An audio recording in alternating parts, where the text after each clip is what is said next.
Good afternoon. Thanks very much for showing up. So I'm an economist, game theorist, and also been interested in information communications technology for quite a while. And so I agree with Guido that including economics and game theory and incentives and so forth and distributed systems and other things is very important. But I have to say, on the other side, economists are not so good at understanding the computer science. And not only computer science, there's other things you've got to bring in like law and accounting and regulation. I mean, blockchain is actually a really all-inclusive thing, and you fail anywhere and the system doesn't work. So anyway, this is an examination of distributed systems.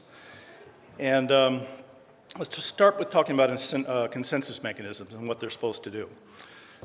So consensus mechanisms really have two fundamental jobs. We're trying to establish a canonical version of a data set, something that we can all agree and understand that that's what the state of the world is. We're also trying to assure that that canonical version is a correct version. It follows the rules, it does things that we want it to do. It'd also be great if it had other properties you see listed there, but unfortunately we have a number of impossibility theorems in computer science. So one of the most fundamental is the CAP theorem, and what this tells us is that if you have a distributed data store, you can't simultaneously satisfy three basic desirable conditions. One is consistency, availability, and partition resistance.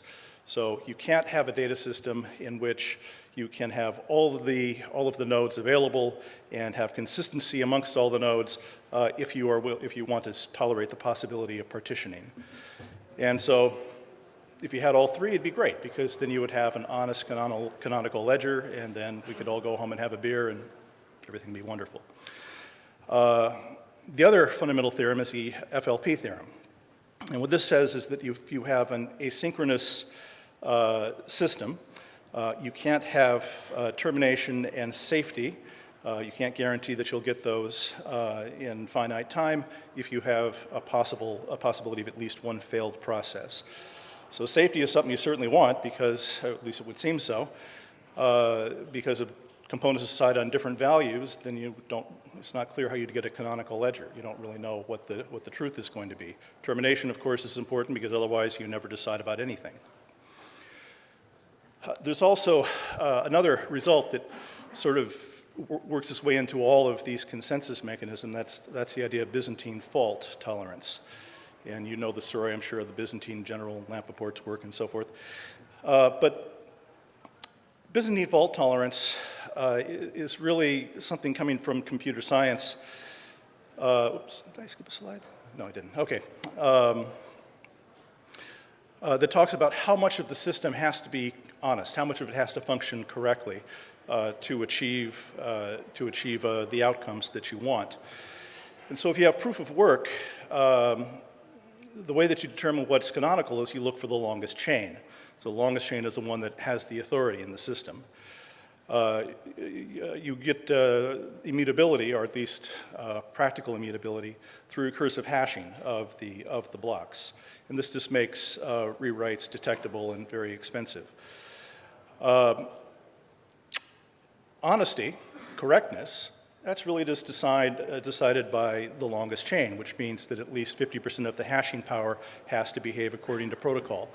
If not, you'd have no guarantee that you have a correct version of the ledger. Proof of stake, on the other hand, gets canonicalness by having 2/3 weighted voting majority in many, many different ways to decide which blocks are correct and how that updates the ledger. They also use recursive hashing to make at least detectable if you have altered the data.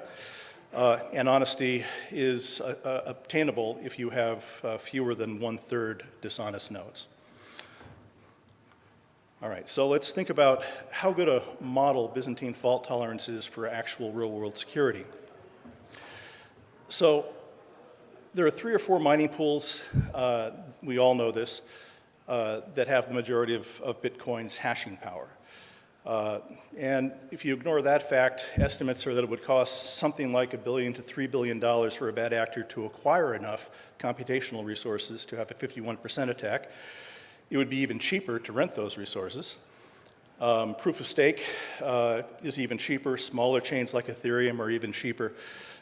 So it really is not that there's not that much of an economic barrier, in fact, to at least temporarily gain control of a chain and then corrupt that chain. And so why has this not happened? Well, it has happened, right? We have seen 51% attacks against smaller chains. And I think the reason it probably hasn't happened in the case of Bitcoin is that Bitcoin contains Bitcoin. Bitcoin is awesome, you know. I'd like a lot of Bitcoin. It's, what is it, 140 billion? I don't know what it is today. That's real money, but it's not real money. Suppose that you were to take, say, the New York Stock Exchange and tokenize it and put it on the Bitcoin chain, or the Ethereum chain is more likely. Now you've got trillions of dollars of economic value on a blockchain, and you can attack it, cause an economic attack, chaos, for $1 billion, $3 billion. Or if you're China or Russia, you've already got the machines. You just turn them on and take over the Ethereum blockchain because you've got plenty of hashing power. You crash New York Stock Exchange. Even if you can't actually retain the stock certificates that you've stolen, because there's eventually a reorg, for 2 weeks no one can trade. All right, so this is an economic attack that's worthwhile, even if you don't actually steal things. So in other words, you want to think about the metagame. What are the incentives that go beyond directly what you can steal on-chain? There are things that might exist outside. So who would do these kinds of attacks? Well, you could even imagine the NSA doing one, because Bitcoin funds terrorists or drug dealers, or it's per se illegal because you don't report your income. So there could be perfectly, legitimate, quote unquote, reasons that the NSA would decide to take down Bitcoin. It's just illegal, so we have to destroy it, of course. China, Russia, cyber attacks, North Korea, who knows what they do, and Canada, well. All right. So what is it that you actually want? So I'd like to propose a new paradigm. I'd say we have the CAP theorem, we've got FLP, we've got Byzantine Fault Tolerance. So these are like a parent telling you what you can't do. You'll never succeed. You'll never be a football player. Okay. What can we do? What is it that we can actually achieve within distributed systems? And so what I'd like to propose is a different thing that we should try to achieve and show that I think it is possible. So the first thing is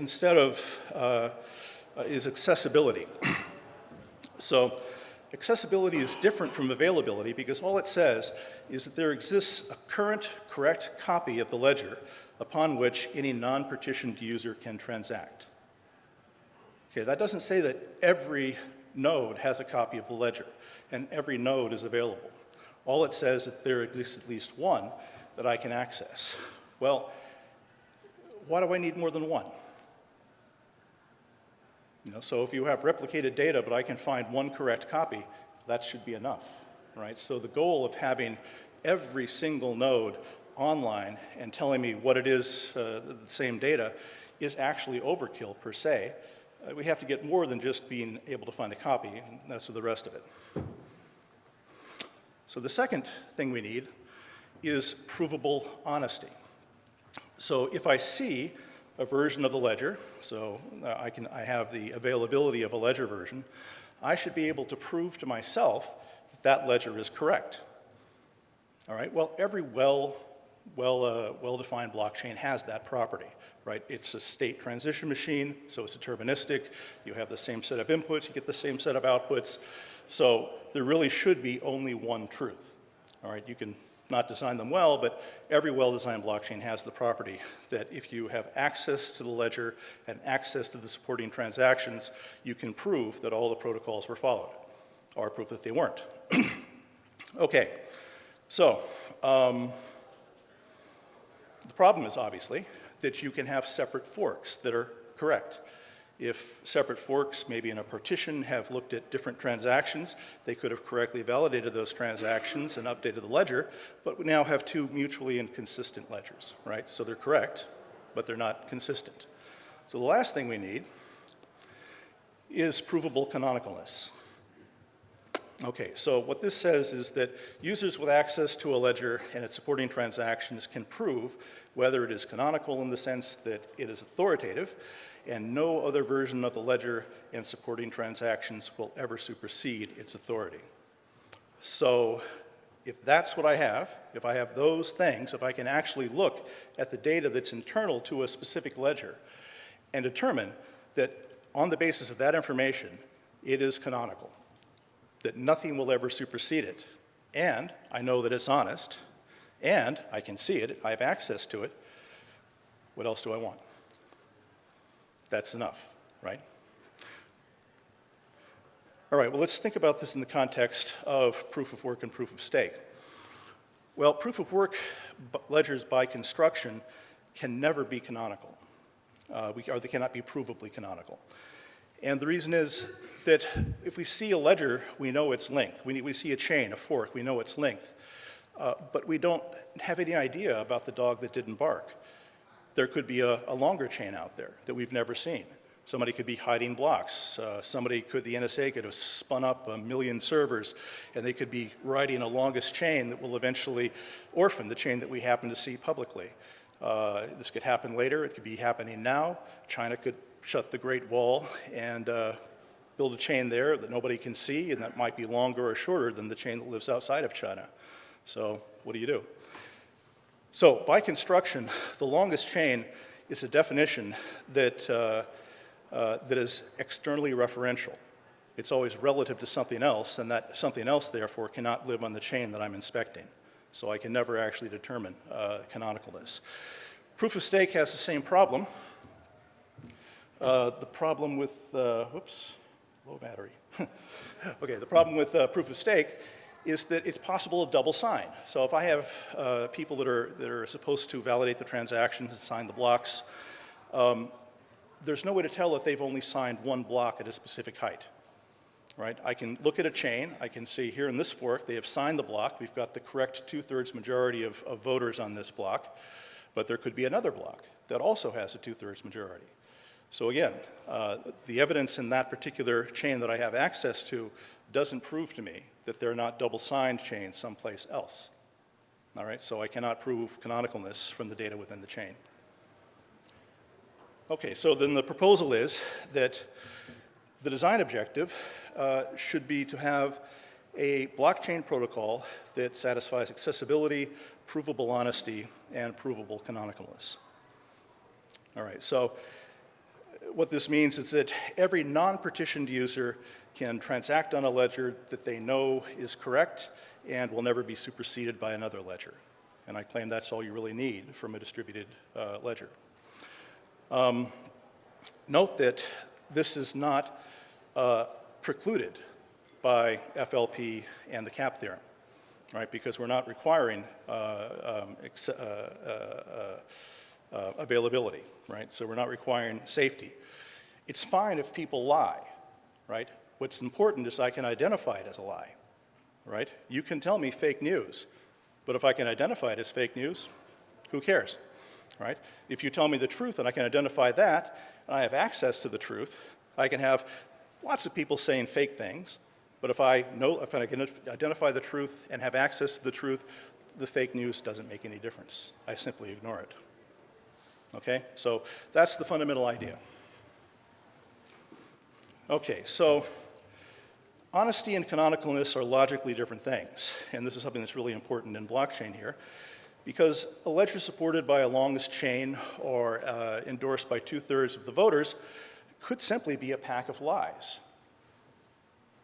right? We could have the longest chain not follow protocol, or we could have 2/3 of the voters ignore the fact that transactions are not properly signed, right? This is a possible thing. Now you might object. You might say that if a ledger, if a fork is provably dishonest, if it doesn't follow protocol, it is per se invalid. So a longest chain that's incorrect is really not the longest correct chain, and therefore it's irrelevant. So that might be nice to say, but it doesn't help users, because users see this longest chain, they see a chain that has all the proper votes, and what do? They say, oh, my goodness, there's an error here. There's something that's wrong. Do they simply walk away? You know, what are their options? In fact, there's really very little within the protocols that tell us what to do if the users can prove that the majority, that the voting majority, has done something that they absolutely know is incorrect. So if the 2/3 majority says blue is orange, well, what do? It's obviously not, but there's really not much within protocol that you can do to fix it. Okay, so, and we've seen this. It's not just a theoretical problem.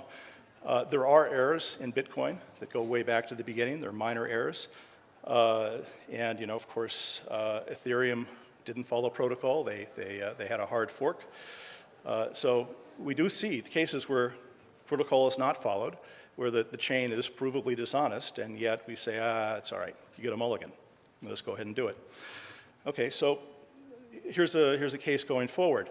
We're about to have the halvening, right? So we have the halvening in Bitcoin. What if the node said, yeah, I'm not going to, screw that nonsense. We're not going to have. We're just going to continue to get the same rewards we used to get. Let's all agree, guys. So we just go ahead and keep on writing our block rewards to the same level. Now, users look at this and say, wait, you should have cut your block rewards in half. All the nodes decide they're not going to. What are users going to do? Say, all right, that's it, I'm done with Bitcoin. Maybe we even think it's fair. Maybe we think the halvening is a bad idea. So this might be a misdemeanor violation of protocol, or a protocol violation we can accept. So if you can do that, what can't you do? Right, so where do you draw the line there? So that's the problem with canonicalness there. All right, the other question is, why are we thinking about Byzantine fault tolerance as the basic security model? So Byzantine fault tolerance really comes from computer science, obviously, and I think it has in mind the notion that you have components that operate correctly or incorrectly. So these are components that don't really have preferences. They don't really have objectives. They simply do or don't do what you expect them to do. Now, people are different than that, obviously. You ask me if I'm honest. Well, I'm an economist, so obviously I'm not. But really, some days I am, some days I'm not. You know, make me an offer. What's it worth? You know, I have a price. All right, and so most people are like this. So dishonest is not broken. Dishonest is human. Dishonest is maybe even predictable, right? So this idea that we have this abstract notion of honest nodes and dishonest nodes, broken nodes and correct nodes is really not true. All the nodes are run by humans. None of the humans are broken in this sense, but some of them don't follow protocol because it's optimal. All right, so for the rest of the talk, I'm going to focus on the notion of honesty and correctness and leave the harder questions of canonicalness and accessibility. All right, so if you've been at talks like this before, you're saying, oh my God, another economist saying we need a game theoretic guarantee of security. It's old, right? It's been said many, many times. All right, so actually, I would say economists haven't done an especially good job in the space. Game theory in particular hasn't really been used in a way that I think is convincing in this space. And that's because I think the design goals of mechanism economists are really not strong enough. The ambition is too weak. Yes? So, as you were laying out your goals, the one that seemed impossible given your other goals was canonical. Yeah, that's a hard one. So, can you say enough about it to establish why we should believe that it's possible within the context of your other goals? I can't do it in 11 minutes. Okay, I'll talk to you afterwards, though, but you're right. That's exactly the thing to call me on. So the short answer is that so as a theorist, what I would say is this: it's not impossible, right? So now we have to establish constructively that it is possible, in fact, right? So that's a different issue, but it's not impossible because it doesn't violate the theorems. Is it possible? What actually we can do is we can give you a probabilistic eventual guarantee that you will find canonicalness, and that happens with other elements of the protocol, which I can't talk about in 10 minutes. But that's the hard question. Okay, so we're not ambitious enough. What game theory is doing in this space is not ambitious enough, and here are the reasons. So you probably have heard the word incentive compatible used in various contexts. So what incentive compatibility means is that we can achieve a desired outcome when each agent acts in his own self-interest. And there's some technical details, and I'll omit them for now. But that's very, very weak. So as an example, honest validation and following protocol rules is in fact a Nash equilibrium of both proof of work and proof of stake systems. So it is incentive compatible. Being honest is incentive compatible. But the fatal flaw in this is that in most systems, most real systems, most mechanisms, and certainly in most consensus mechanisms, there are also many other equilibrium. So there are many other Nash equilibrium. And there's no particular reason to believe that you're at your favorite Nash equilibrium. All right? They're all equally likely. There's a question of equilibrium selection. You may do things that push you one way or the other, but there's no reason to believe that any Nash equilibrium is privileged above any other Nash equilibrium. And an example would be, get the sort of, real. Some countries drive on the right, some countries drive on the left. Both are Nash equilibrium. And in fact, driving in the middle or driving any place is also a Nash equilibrium because if everybody else does, what can I do to improve myself, right? So they're all of those Nash equilibrium. And, well, we might coordinate and then we might do better. In the case of blockchain, what if I gave you the example of the halvening? So what if all of the nodes simply decided they were not going to cut their rewards in half? Would I, as a node, decide I'm going to reject all the blocks that come my way that don't have my reward? Well, first of all, I get a higher reward. Secondly, I never add a block because everybody else is only sending me blocks that have that property. So I cut my throat two ways if I refuse to go along with that outcome. So that's another Nash equilibrium, and there are an infinity of them. All right, so Nash is just far too weak. Dominance, so the reason Nash is too weak is because it's only proof against unilateral deviation. It's not proof against deviation by larger coalitions. Dominant strategy would seem to be better because dominant strategy says no matter what anybody else does, I should do a thing. That's a dominant strategy, right? So that sounds very strong, but it's not. Because as a coalition, we might do better. The classic example is the prisoner's dilemma. A dominant strategy is to confess, but as a group, we cannot confess and do better than we would following dominant strategies. So dominant strategy, no good. So if we believe that coordination is possible, we have to have more than proof against unilateral deviation.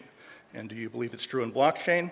Well, mining pool, sibling, coalition among large stakeholders, concentration of wealth.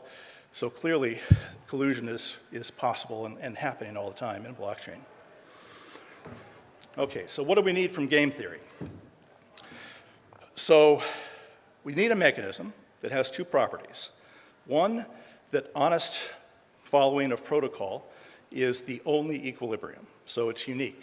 There is only one equilibrium. We also need that equilibrium to be coalition-proof.